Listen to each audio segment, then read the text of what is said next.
othered. They're other, and in some cases even vilified. They're like the people that you shoot at or you target. Right. You're going to be helping humanize these people. This is like spreading empathy across the world just by including them, because it's not just the people from those backgrounds who are playing as these characters. In the case of the rosters, the example I bring up, that's easy, but there are other ways to do this, of course. But it's not just the people who want to see themselves representative that are having a positive impact. That are having a positive experience. It's others who fall in love with these other characters from these different cultures. That is a positive thing to that person who normally would not be subjugated to that. So that's a beautiful thing in and of itself. And finally, you're also educating people about the realities of different parts of the world and breaking down stereotypes if you're doing it well. If you're not just leaning into stereotypes, if you're actually representing people properly, these stereotypes fall apart really quickly. And you're starting to build a real understanding for who the people are and the nuances. You're not presenting them as monolithic entities, but really as individuals. And you're not representing their environments or their stories or whatnot in a very narrow-minded way, but more in an open way. And you'll see how, you'll help people understand how much we have in common and even the differences between us. And that's just a good thing. So this isn't only about marketing brands, which is a positive thing. I'm not saying it's a negative thing. Marketing, the example I gave with the video of the mothers, that's a positive thing. People want to be thought of and catered to, but that's not all it is. It doesn't stop there. Right. It's really about bringing people together to have these shared experiences and to have better representation and understanding across the board. Everything is linked. Everything's connected. Yeah. And more, and it's going to become more prominent too, because we live in a world today that it's so interconnected with technology and everything else. But at the rate the gaming industry is going, it's just going to, keep growing and growing. And it's already part of our global culture. It's just going to be more than that. So, and this is something I've always felt is going to be the case too. It's, again, like going back to the first question we were talking about, it's just more important than ever to just be mindful of that. Is everyone listening, what you're doing today and what you're doing in the future is going to have an impact on other people. You know that, right? But it's going to go well beyond what you probably initially thought. Maybe not tomorrow, maybe not a year from now, but it will have an impact. So again, all of you as creators are the ones who are kind of doing this on whatever scale or whatever perspective that you're approaching this. So. Yeah, it's just really cool to know and understand this and to, again, what kind of impact we're all creating as as creators, essentially. Absolutely. All right. Well, that was awesome. A lot of cool stuff that we got out of there. Before we close, though, I'd love for you to share maybe quick 3 tips, kind of like a little recap, if you will, of what you would suggest for people who are really considering this in terms of in their game development, or how to approach things appropriately and also being authentic. Absolutely. Okay, so let's start. Tip number 1 is listen, whether it's to the person within your team who comes from that background, if you're lucky enough to have one, or to consultants or any other experts. Listen, really don't think that you know better than these people. You don't, frankly not. The second is pay special attention to tones and symbols as they relate to those topics, because even if there are experiences that you imagine to be 100% universal, and they may be, it's in the subtle details where you might be led astray, or you might make a mistake. Check everything with a focus group just to be sure.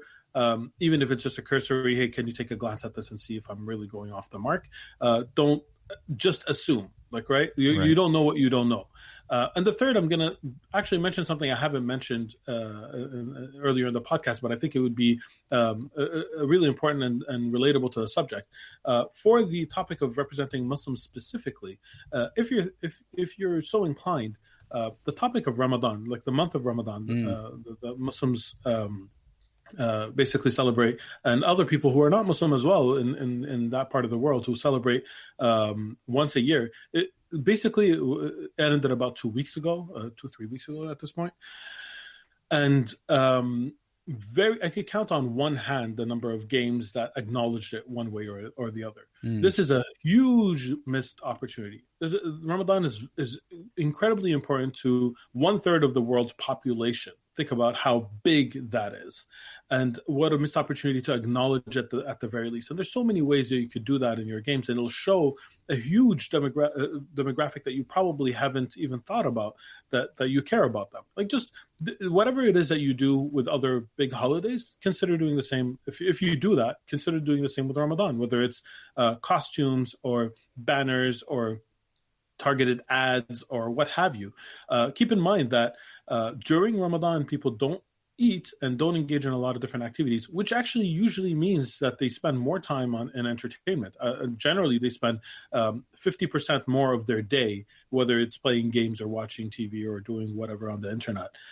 So this is an opportunity for you not only to do the right thing and, represent people who it's staggering. I really cannot count more than 2 or 3 games that acknowledge it at some level, and it's not off limits if you just do the right thing. It's like a lot of people advertise in Ramadan and have a Ramadan advertising. It's just like Christmas in so many different ways. Don't be scared to do it. It'll be well received, I promise you. And if you're nervous, you could reach out to me or to others and ask your questions. But this is an opportunity. This is a good starting point, and I think it's good practice before jumping into other things that are more subtle. So if you're looking for a starting point, I'd say Ramadan is your starting point.